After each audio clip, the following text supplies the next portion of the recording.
after our last episode, which was like 9-10 days ago, we both had said, I wish said this.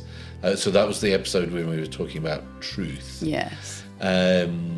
So, yes, over to you. What was it that you felt like? Well, we were talking about truth being contested, which of course it is, and there are always different interpretations of things, and someone may have an intention, and that may not be how it's taken, and so there's a lot going on. But I think what we didn't weren't explicit about was there is a very big difference between news organizations that are legitimately trying to get to the truth, investigative reporting, long-form reporting, going and asking experts, and organizations or people who are deliberately putting out what they know isn't true to create a certain kind of narrative to get a certain response, right? And so that is the definition of post-truth politics. So I think it's just so while we're saying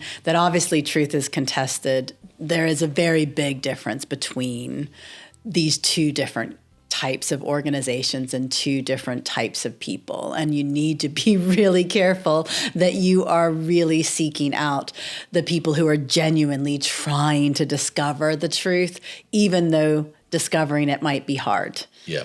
Versus places like, for example, GB News over here that is putting out a narrative because they want to create anger and fear, and Fox News in the States. They're creating a certain narrative. They're not interested at all in what is true. They're interested in what narrative they can create to make people believe, And that, of course, it comes down to that. I mean, part of that whole debate we were having, about the truth in some ways is in the eye of the beholder, right? We kind of construct it between ourselves. You can kind of construct meaning. I mean, this is all back to like my psychology degree in social psychology, and people do construct meaning in dialogue, right? You don't just construct meaning by yourself because you're going to be interpreting what I say, no matter what my intention is, and so so there is going to be truth constructed between people, but.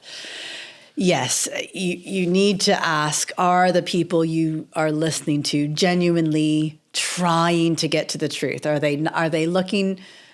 And I think one of the keys to that is there aren't really any easy answers. There isn't usually an easily understood, easily digested narrative that is the truth. Truth is complicated. So if someone is feeding you a narrative that is just really simplistic, chances are they're not really trying to get to the truth. So, I mean, the sort of the archetypal examples of that in the UK was that those few years that we had in British politics where everything was a 3-word soundbite.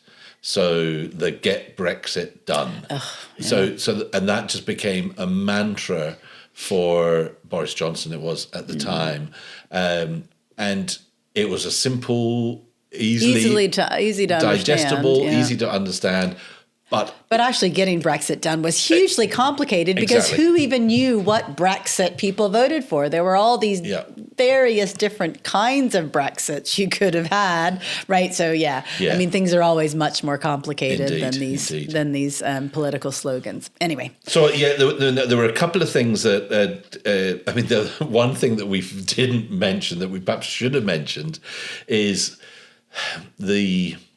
again, this comes into the whole post-truth side of things, but Donald Trump's own social media platform is called Truth Social. Irony of ironies. Yeah, but of course it's absolutely intentional in order to very Orwellian.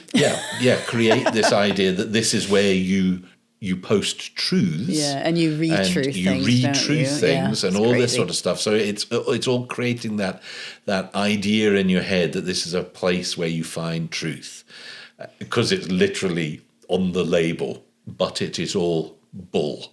Yeah. hokum. Yeah. Now the other thing that only transpired after the our last episode, when we were talking about the BBC and the resignations that had been of key folks in the British Broadcasting Corporation.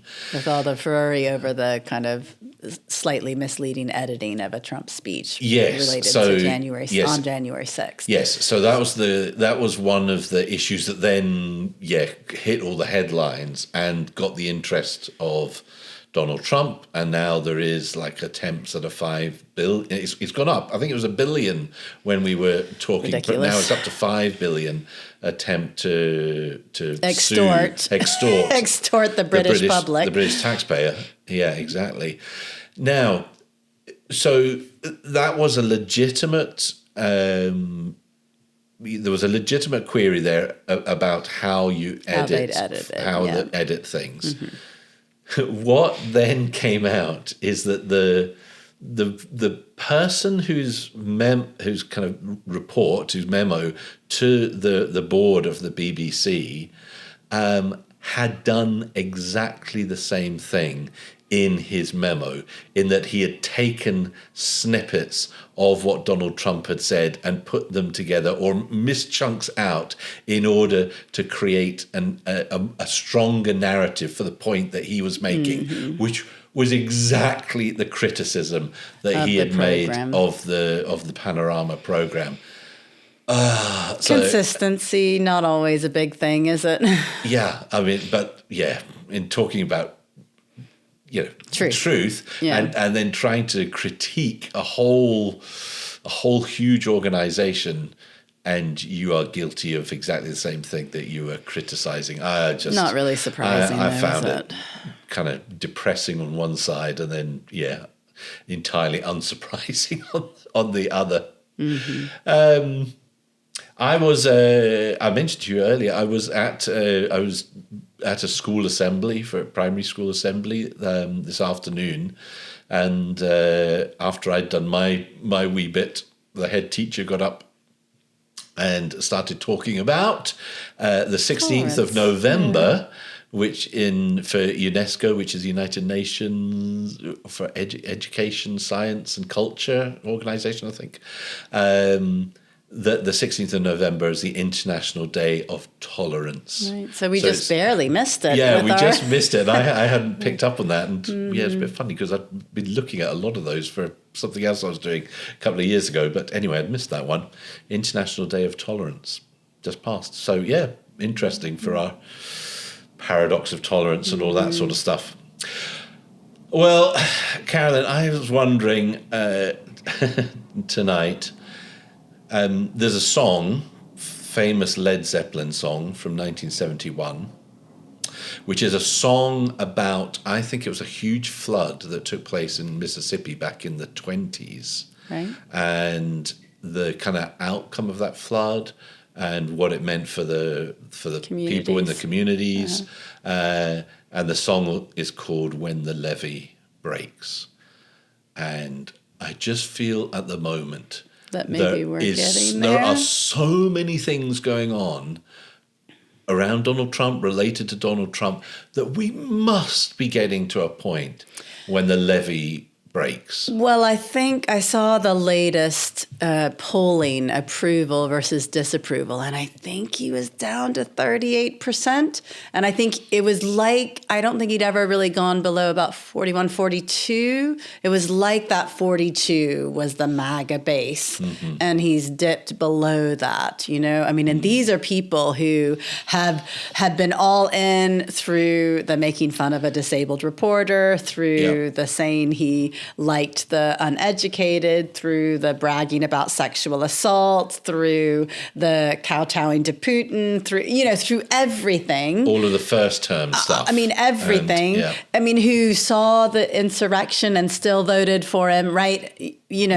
So these are people who are all in, and it's that kind of sunk cost fallacy, isn't it? You've invested so much in someone that it's really hard to pull back, right? Especially because you've really, for a lot of these people, I mean, evangelical Christians are right up there and the really strong supporters. I mean, they've totally obliterated all of their moral foundations, right? They've just totally said, "Oh, it doesn't matter."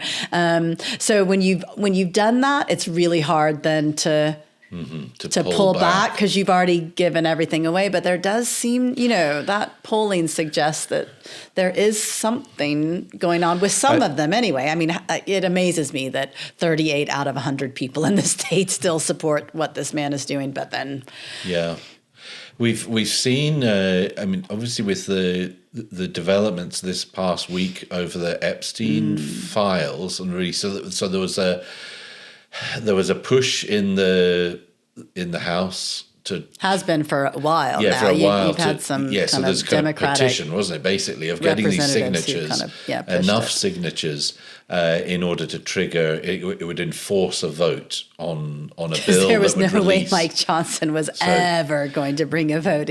Mike Johnson is the Speaker of the House House of Representatives. Another evangelical Christian who is covering up whatever is in the Epstein files. Yeah. Right, just like Jesus would do. Yeah, because Jesus was famously about non-transparency and covering up for and protecting deviance. And he was all about protecting the rich and powerful, wasn't he? Yeah. No matter what they did. Almost all of his parables were about that.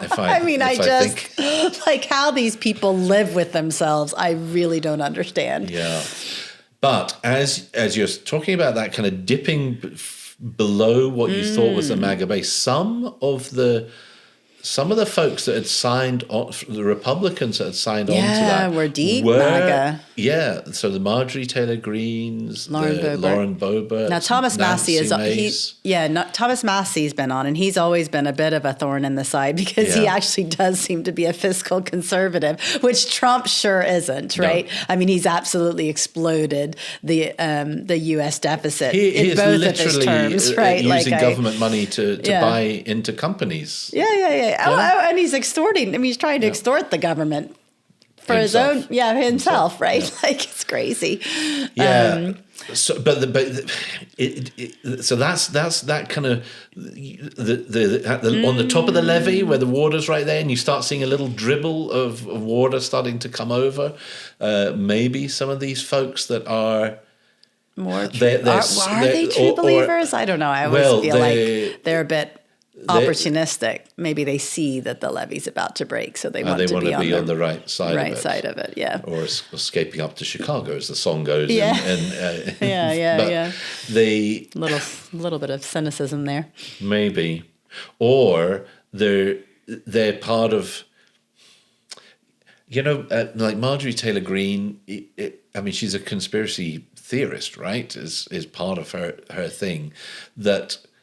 The Donald Trump-ness of MAGA, or of the things that it seemed like MAGA was supporting, like the releasing the Epstein files, no foreign wars, these things that there has become, because Trump is clearly doing something completely different. It is starting to create to fray a bit. Yes, I did. I think I read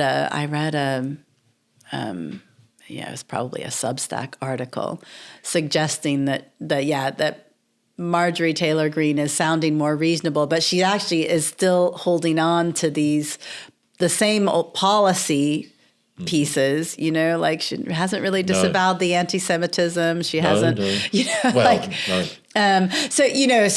it's almost like she's trying to position herself for MAGA without Trump, but she still wants the MAGA. So I mean, I don't know. I mean, I think there's going to be a lot of folks that are, whereas those who are more middle of the road, but have basically sold their souls for power, which is everyone in the Republican as you say, they Party. They have nowhere to go because they've already given up everything that supposedly they stood for, their principles. Mm-hmm. They're gone.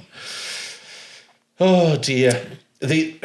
So the other thing, one of the other things that's happened this week is just in the last couple of days, really.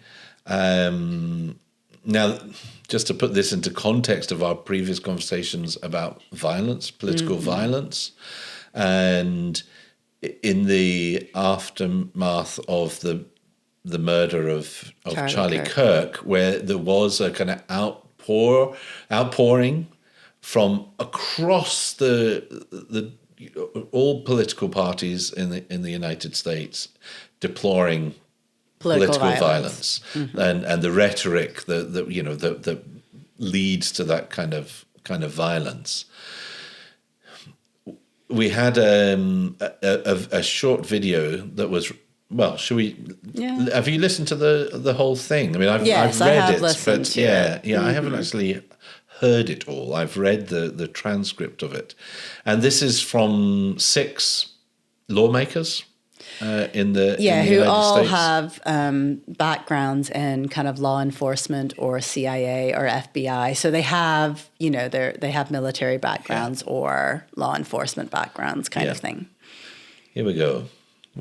I'm Senator Alyssa Slotkin. Senator Mark Kelly. Representative Chris DeLuzio. Congresswoman Maggie Goodlander. Representative Chrissy Houlihan. Congressman Jason Crow. I was a captain in the United States Navy. Former CIA officer. Former Navy. Former paratrooper and Army Ranger. Former intelligence officer. Former Air Force. We want to speak directly to members of the military and the intelligence community who take risks each day to keep Americans safe. We know you are under enormous stress and pressure right now. Americans trust their military. But that trust is at risk. This administration is pitting our uniformed military and intelligence community professionals against American citizens. Like us, you all swore an oath to protect and defend this Constitution. Right now, the threats to our Constitution aren't just coming from abroad, but from right here at home. Our laws are clear.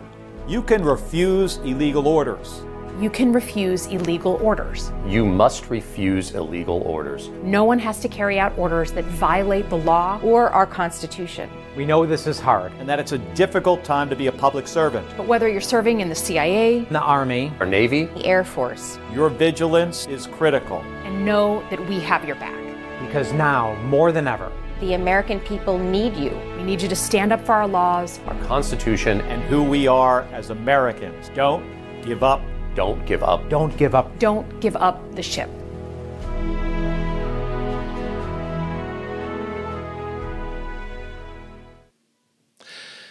So this is all obviously in the context of, I think, at least 80 people the U.S. has murdered in international waters with right? So obviously illegal orders that are killing innocent people are being given. And the JAG, the kind of the military lawyer, I think one of them at least that it was the kind of head of the regional part that was dealing with this has resigned. Oh yeah, because he was trying to give advice saying that this is illegal, and no one's wanting you can't do this. Yeah, no one's listening to the advice that he's been giving. Just as a side note, Republicans and conservative evangelicals pride themselves on being pro-life. Yeah, murdering people, the government murdering people is not pro-life. No. Right? I mean, like I said to someone I know who votes Republican, they say, because they're pro-life, I don't consider you pro-life. And they were absolutely flabbergasted. But this is only one example of why I look at people who vote Republican and think you are the opposite of pro-life. I mean, the absolute opposite. I just find it absolutely appalling that you're supporting a political party that is and a president that is murdering people. So they're making that point, and I mean, what they're saying is just a statement of the law. The law, right? Absolutely. These are the rules by which the military in the United States operates. That there is supposed to be a legal understanding for what they're doing, and that's why they have all of these Army lawyers, right? Yeah, these JAGs that you're talking about. There is this infrastructure in place to make sure that orders are legal, right? And this administration's just it's why in the previous getting rid of all of that. wars in Iraq and in Afghanistan. The Bush era, they were having then memos being written justifying torture Indeed. and everything, trying to establish a legal basis for this. Right? Yeah. Absolutely. Yeah. But they're not even, this administration doesn't even try. They just kill people. No. And so the other thing in that the video, it sounds like it may have been prompted by some folks in the military expressing their dis-ease about what's going on, and so these lawmakers are basically saying, you are right. Yes, you should we'll be worried about this, mm-hmm. and we'll be there for you as lawmakers to back you up with that. And they are all coming from having been serving in different capacities where that's part of their. Well, it's probably also worth noting that was one of the defenses at the Nuremberg trials of SS guards at the concentration. We were just following orders. Yeah. Sorry, following orders. Well, no, you're murdering people. You knew you were murdering people. You knew that was wrong. You definitely should have known that was wrong. So you're culpable, right? Yeah. Like killing people is wrong. We know that. You can't do it. Yeah. Just to be clear, there hasn't been. The normal way of things is if the United States goes into conflict, into war with somebody, that is a decision of Congress. They are making Congress that decision. Declares war. Yeah. Mm-hmm. But that, it seems, is all being overridden. Well, I mean, they're just blowing up boats in international water and then ad hoc justifying it afterwards, right? Yeah. Without any proof that anyone. But they're saying that they're smuggling drugs. There's no evidence. Well, there's no evidence. There's no evidence, but that's not a capital offense, right? That's not a death penalty offense. Yeah. None of it has any kind of legal basis. And there have been representatives that have been writing letters to the all these to the strongly executive, worded letters asking for evidence, mm-hmm. And they have a right to see that evidence, but none of it has been handed over. Still, even if you have evidence, you board the ship, you arrest them, you don't murder them, right? And then you present the evidence in a court of law, right? Like this is just crazy. Which is what happened previously. Yeah, this is just crazy stuff. Yeah. Now, Donald Trump. So this video Speaking kind of went out. Political rhetoric. Yeah. So this was, as we were saying, as a statement of the law. Of right. fact. This is just this the is law. Just what it is. It's as a an reminder. American, right? Yeah. We should all be okay with saying to the military, you must disobey an illegal order, right? Well, you take a vow to the Constitution, not to Donald Trump given or administration. to whoever the president happens to be. Mm-hmm. And the Constitution has rules about engagement and all that sort of thing, and so that's where this all comes into play. So when this became known to Donald Trump, he then went on a tirade on Truth Social. I think 20 different posts or something related to this, and he was clearly ramping himself up because they got more and more agitated and severe, up to the point where he was saying about these Democratic lawmakers that they are seditious and should be executed. Yeah. So that's the President of the United States calling for the execution of lawmakers. And of course, all of this stuff, he does this all the time. And when we talk about this MAGA base, there really are a really good proportion of them that are cultist. And so when he puts out these kind of statements targeting people then start getting death threats, right? And right, that was one of the things, speaking of Marjorie Taylor Greene, I was just going to say that she's now been receiving death threats because Trump has gone after her. Or receiving, it's the doxing kind of thing. She's been receiving just uncalled for pizzas arriving to her home. So that's that awareness of we know where you live. Yeah. And we could. It's very threatening. It is very threatening. But yes, so yeah. I mean, we just have never, ever had someone in that position who just doesn't care about anyone else but himself, right? Like, I think he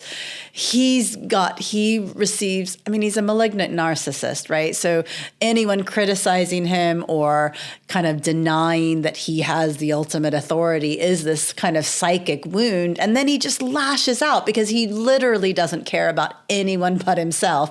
And so he lashes out. And I mean, I think he probably would happily execute people who didn't agree with him.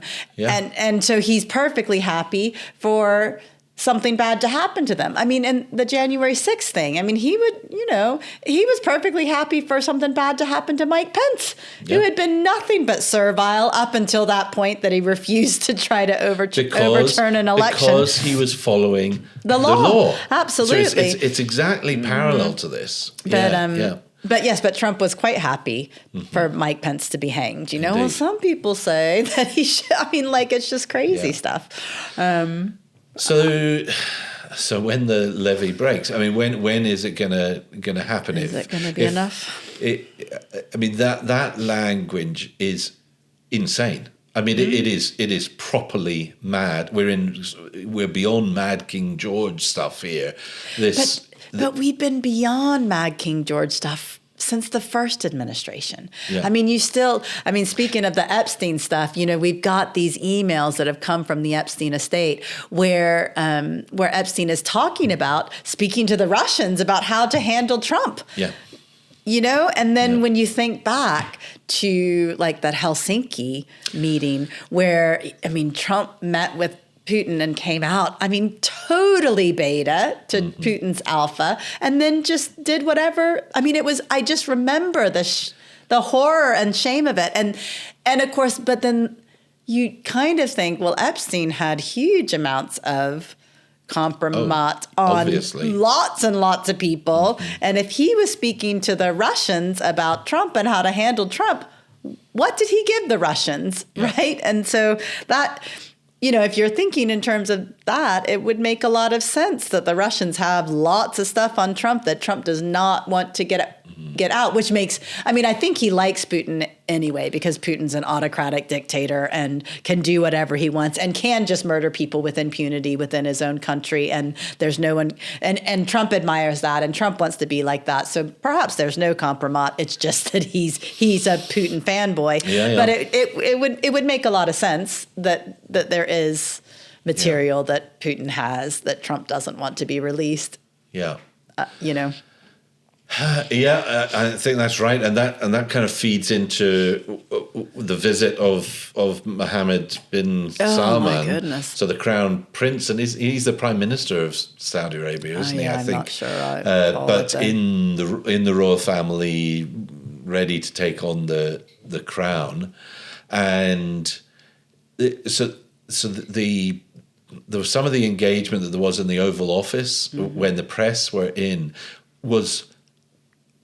I mean, gobsmacking when one of was it a Bloomberg No, it was an ABC journalist, I think it was. Very, very brave. Yes, so started asking the Crown Prince about the murder of Khashoggi, right? Khashoggi, and Trump. So the irony of it all is that actually Mohammed bin Salman gave an official response to that was obviously crafted by his team there, and Trump this journalist was at the Saudi embassy. And he disappeared at the Saudi embassy. They dismembered him. And literally in Turkey. They chainsawed him apart. And, used bone saws to and cut ironically, him up. I mean, he was doing an investigative story on Jared Kushner's links to Saudi Arabia. I think Jared at the Kushner, time, who has received billions of dollars in Nothing these to see deals. here. Nothing to see here. The corruption is. I mean, it's mind-blowing. So MBS, he gives that kind of. But Trump just loses it. Absolutely loses. But then he the always rag. does that. He just calls people names, doesn't he? It's getting worse. No, it is definitely getting worse. But he's always called people names. He's always, I don't like you. Where are you? Oh, it's fake news. You're just fake news. And when if he doesn't like but not in the as first much as, term. There was a bit of that, but it was more tempered than. I remember watching some of the. But there was one where there was a BBC journalist in the first, and when he found out it was from the BBC, he was like, oh, of course, but it was kind of joking.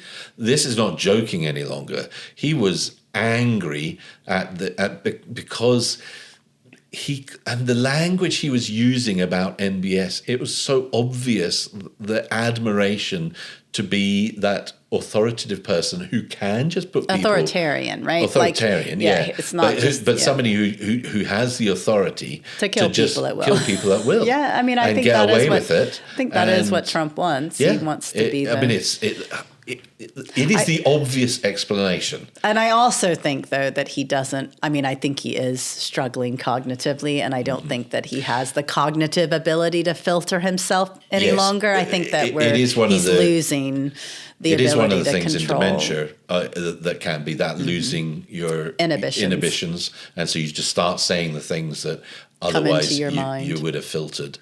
And it does. And it feels like that is going on. Ugliness that you've always known that Trump's mind was ugly, but it's just So on Air Force One, I think that was the Bloomberg journalist had asked him a question that he didn't like. He didn't like, and he points at her and says, "Quiet, piggy." Yeah, that is just, yeah. It's one of these things, though, isn't it? The enormity of all of the horrible things that Trump does. How do you... and that's one of his superpowers, isn't it? There are so many horrible, nasty things, because how can you can't actually even keep up with all of the horrible, evil things that he does to maintain outrage at it, because he's gone on to something else that's equally horrible in a different way, or more horrible. He's just such a bad person, and he does such bad things all the time that you can't keep up with it. All of these things we're talking about, these are just what's happened this week. I know. Right? I know. It's crazy. It is insane trying to keep up with this. Yeah. And each week is like this. We've got all these things that are happening. And that's why I just keep coming back to there's got to be a moment where the fever breaks over, and all those defenses that he thought were holding give way. And then when that you feel like surely when it gives, it's like it's the emperor's being the shown little boy as saying as he's not wearing anything. That finally people will see it. What has been blindingly obvious to most people. I hope so. I hope so. But I think about the people I know who are Trump voters, and my gut feeling is they are shoving their head in the sand so they don't have to confront any of it. That would, and I find myself not wanting to ask about. I have had these conversations, and I have, mention things, and I know that the blocks that go up, and so I haven't mentioned anything in a while because it just feels like you're hitting your head against a brick wall, and to maintain relationships, it's a really tricky one.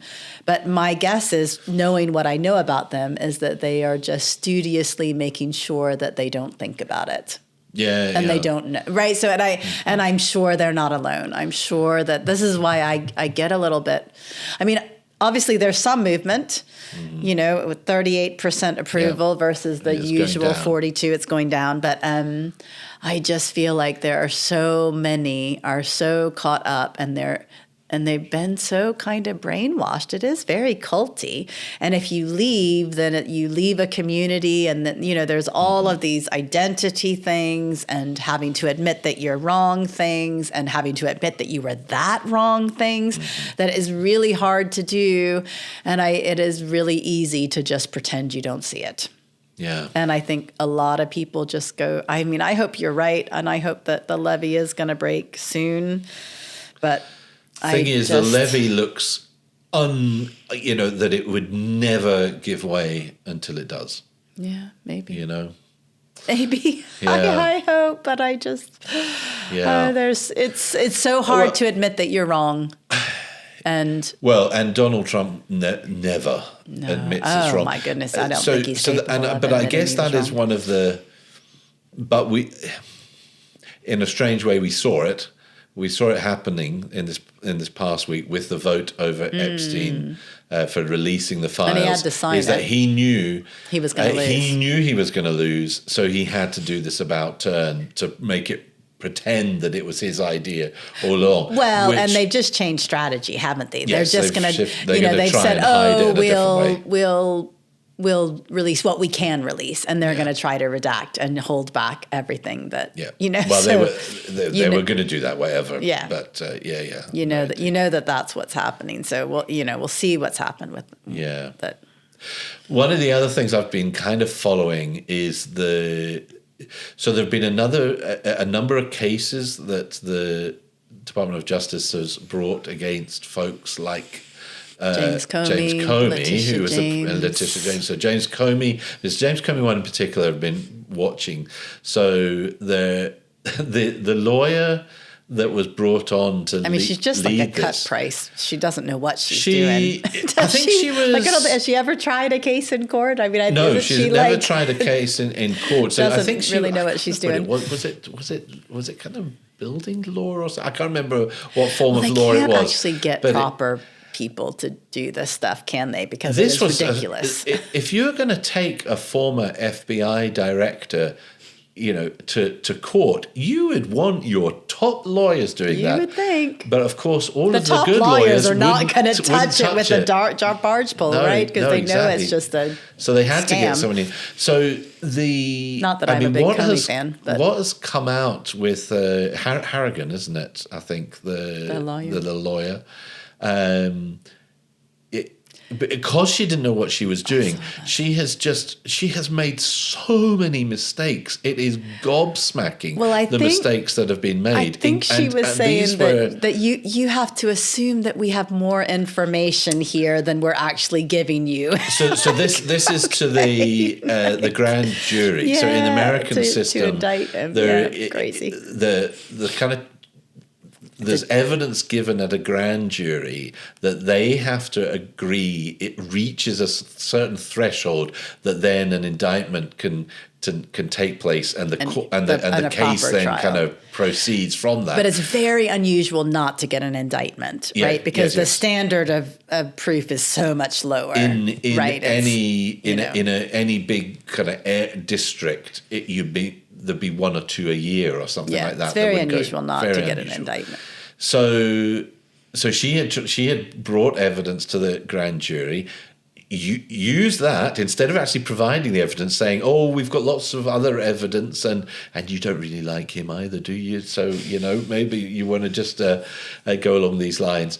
But they rejected. They didn't accept that, and then she apparently just met with the foreman of the grand jury. Other members of the grand jury had gone home, and they cobbled something together, signed it off, and that has what's been used. So the grand jury never voted on this. Oh my goodness, crazy. It's absolutely insane. And that's even beyond whether she is legitimate as which she in doesn't this role, appear to, she definitely is. There are all these challenges going on.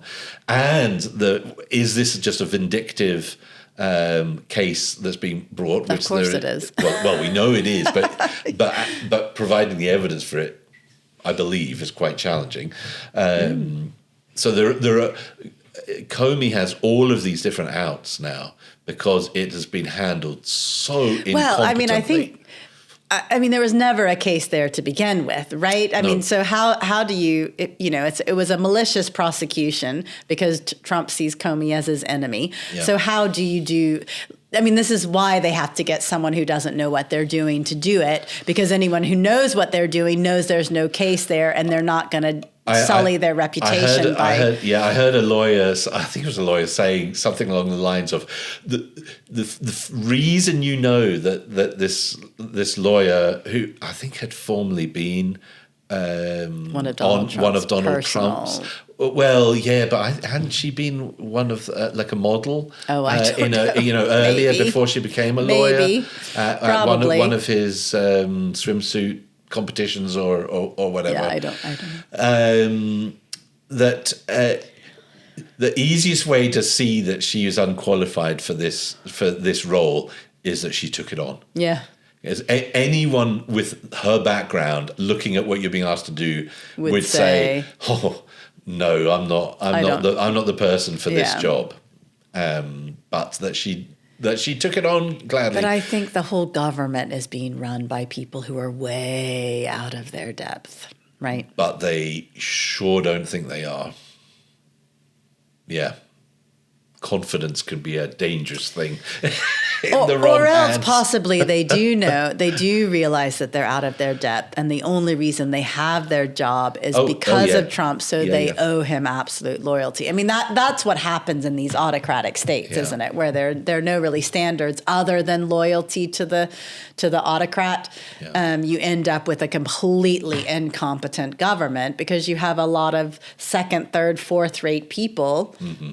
Right? Because that's who the autocrat knows will do what he says because they owe everything to him. They couldn't ever get these positions of power without him. Whereas if you have really competent people who know what they're doing, then they have their own essentially power knowledge base, right? They're not beholden to the autocrat because they can just go and get an equally high power job outside of government. Right. Exactly. They don't because they're competent and because they're, very highly skilled, highly qualified, right? So that's why autocracies are so badly governed. Yeah. Because you just don't have the best people doing it, but you have the worst people doing things. I was I was away for a whole day kind of meeting yesterday. And on the way down, we ended up spending quite a lot of time talking about what's going on in the world. Yes, you're in the car for a couple of hours. You do that, and so somebody we know as a colleague in the ministry, one of the theologians at the university had passed her a book and said, "This book is one of the scariest books I've ever read." So she's just reading it at the moment, and I've got a copy arriving tomorrow, I think. Of course you do. It's called The Violent Take It by Force. And it again, it's looking at the kind of the movement in the United States that is in power now, and I'm trying to remember what the name of the group was. I've got the copy of the book in front of me here, but I haven't got the actual. Was it just written recently? Yes, it just came out last year, I think. Maybe October last year, something like that, and it's talking about this kind of group of the folks that are in power. So there's a lot of stuff that we've read, other stuff, bits about the kind of Seven Mountain kind of theology, Christian Reconstructionism. But there's this other group, and that's a bit I was trying to look up, and I can't find the note of it here. Where do you get to the bit of where it tells you more about it? Oh, here we are. Just keep going, scanning down. The New Apostolic Reformation. Yeah. So I think that's kind of what this book is focusing on. That's all the that kind of group. And they're the people who are in power right now. I mean, they're behind Project 2025. I mean, that's worth noting.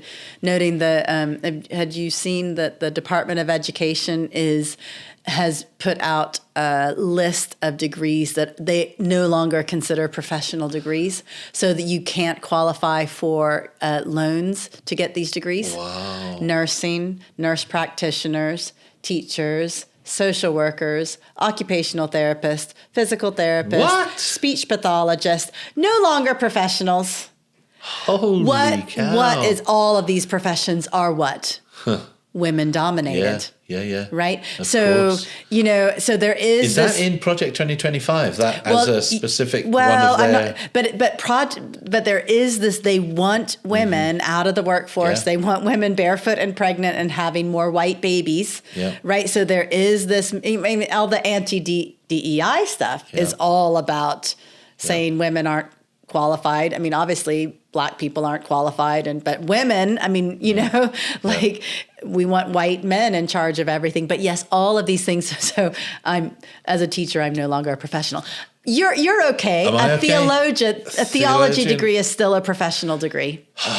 Small mercies. That's right. But doesn't count for much. But hey. I mean, oh my goodness. So yes, I mean, there is this whole, but that is all of this kind of Christian nationalism. And one of the big drivers of Christian nationalism is misogyny. They want white men in power, and they want to justify that using the Bible, and they want women, they want to roll back women's rights. Yeah. I mean, people say that we're being hyperbolic when we talk about that, but that is what these people want, and that is what they have been driving for. They have been playing the long game, and they've been playing it since the 1980s. Yeah.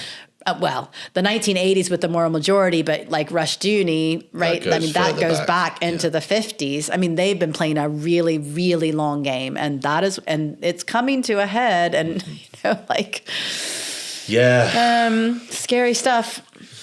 Yeah.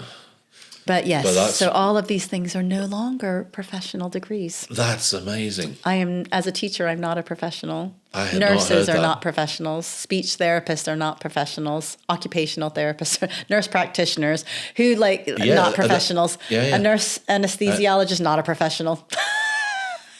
It just absolutely boggles the mind. But you can see that it's all female dominated professions. Yeah. That we are. Yeah. So then what, right? So what's going to happen? The people are not going to be able to get federal student loans for these degrees any longer. Wow. So what is that? Crazy. I mean, this is stuff that is leading to the breakdown of society. Because these are key roles that you've got in society, and they're all roles that take care of people. That are focused on. I tell you what, those roles don't well-being, do though. Make money. Exactly, they don't create wealth. That's the problem with them. Except for the fact, right? That they obviously do in the bigger picture of things, but not for individuals who have to own a company or whatever. No. The folks that were at the state dinner for MBS during this week and lapping it up. And the titans of business who attended that should be ashamed of themselves. Absolutely ashamed of themselves. Bending the knees to two murderers. Yeah, I know. I don't understand it. I really do. I don't understand how people can, I guess power is a... When the levee breaks. You hope. Anyway. Okay. Wow. I mean, wide-ranging and pretty depressing. Yeah. Except for the fact that maybe there's some movement. There are. That's why I just feel like there are some glimmers of I hope. People pushing back. Yeah. Or seeing the light. Successfully. I mean, I guess.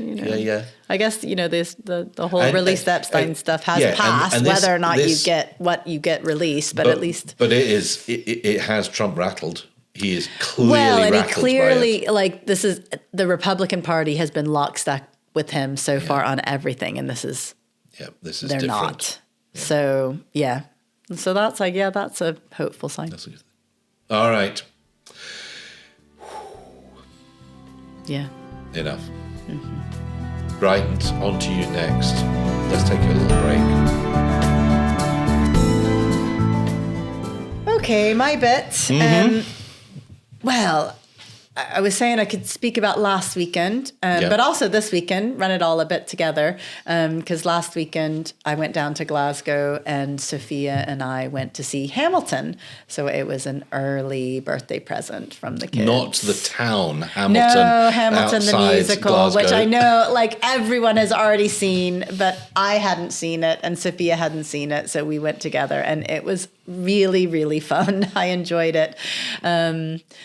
And we were just saying, running it into this weekend, it's quite nice. So it was lovely to see Sophia, and then saw Catherine and Emma because they came over to Glasgow on Saturday as well. And then they're all up again this weekend because we're celebrating Thanksgiving early. So it's been quite nice, kind of see all of the kids. But yes, I mean, Hamilton is just such obviously some liberties were taken but it is just a quite inspiring story, with its little immigrants get the job done tweaks and things like that. But it's an interesting thing to think about that particular story in the context of everything that we've been talking about for sure. today. And obviously, I mean, it presents George Washington and he was quite a towering figure, and so many of the things that he did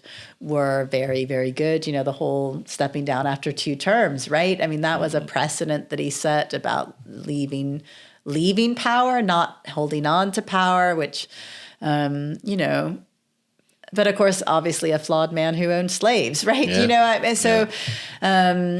With all of the contradictions that entailed with the Declaration of Independence and all men are created equal and all of that.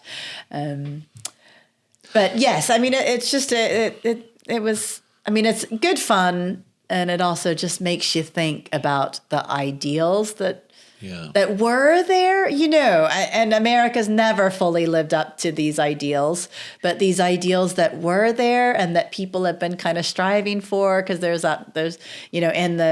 in the musical, there's a whole thing between Hamilton and one of the other characters, I can't remember who it is, who were talking about, like, we're not all free until everyone's free, and that there is, there is this inherent contradiction in this revolutionary project when we're holding slaves. So yeah, it was just, it was just good fun, but makes you think as well. Yeah. And that, what's the kind of time frame that it's set in from start to finish? I mean, it gives you a little bit of Hamilton's background because he was born in the Caribbean, and then the first half is the Revolutionary War itself, and it ends with the surrender at Yorktown, right? When the world turned upside down, and then you have an intermission, and then you're basically looking at a much longer period, basically the rest of Hamilton's life, from the beginning of George Washington's first term, and where, Hamilton's the Secretary of the Treasury, and he basically creates America's financial system and the rivalry with Jefferson, and then Hamilton's downfall because he has an affair, which he then tells the world about to prove that he wasn't embezzling money, and then there you go. Some things don't change. Some things don't change, and it goes all the way through. His theory. Them losing their son to a duel, and then Hamilton losing his life in the duel with Burr, because he, of course, endorses Jefferson. I mean, it's a really interesting thing. He and Jefferson were mortal enemies. But then he endorses Jefferson, and Jefferson becomes the 3rd president over Burr, which infuriates Burr, so they have the duel. And it's just because, Burr, he just saw Burr as as an opportunist, didn't stand for anything, right? So he might not have agreed with Jefferson's principles, but Jefferson stood for something. Anyway, and then it goes through, then it ends with kind of Eliza and Angelica. And of course, because his wife lived for 50 years after and gathered all of his papers and told his story, and right, and to try to keep his memory alive. So it really is all of Hamilton's life, but focusing on first the Revolutionary War, which is a huge, and then is, the kind of the political part of his life, right? Because afterwards. Yeah, I'm just aware it'll all be after that. It's just that phrase that the video of the different lawmakers made ends with the phrase "Don't give up the ship," which was the Chesapeake, I think it was. That so would this be in the 1812-ish or something around there? There was the War of 1812. Yeah, so and it got broadsided by a British, warship, and I think the captain got injured in that broadside, and his last words to his crew were "Don't give up the ship," which became then this rally cry for the Navy. You keep going no matter what happens. So it's kind of coming from the early days of the Republic. Yes, I'm not sure when he died. He was relatively young when he died, wasn't he? Yeah. Although their son was killed in a duel, so he must have been. But I think they married very young, and they must have had him very young. So, and I'm not really sure how many years he lived after Philip, the son, was killed.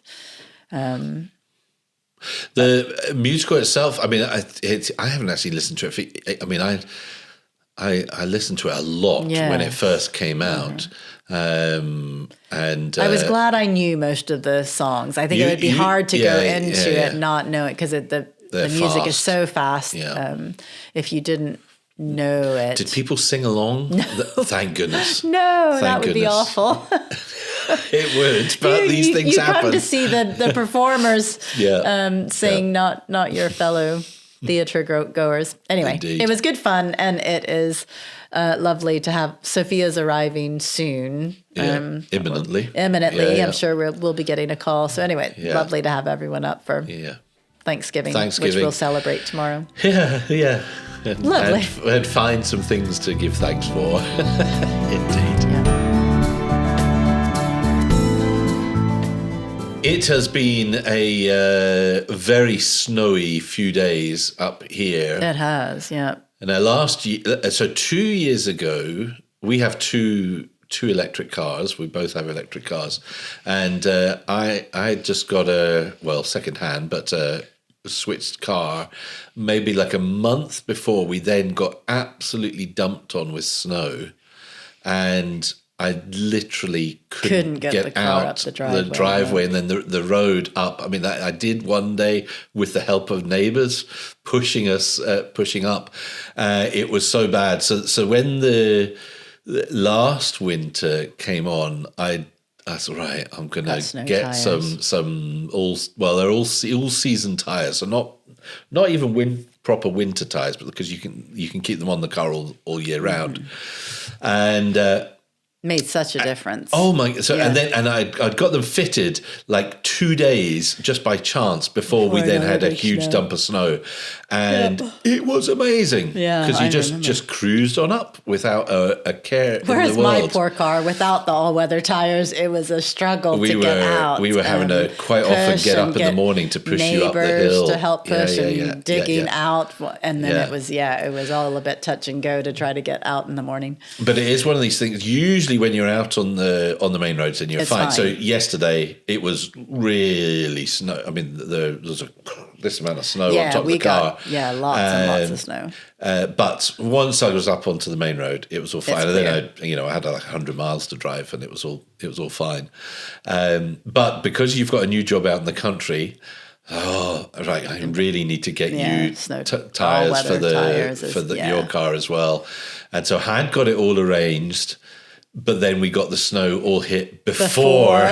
So actually today the tires got fitted in the snow, all the snow around, as this poor guy was working out in the driveway to change the tires over. So you were mocking me earlier because I spent 15 minutes after having made this tire fitter a cup of coffee, and we just spoke about tires. All the joys of tires. I can't quite imagine, but whatever floats your boat.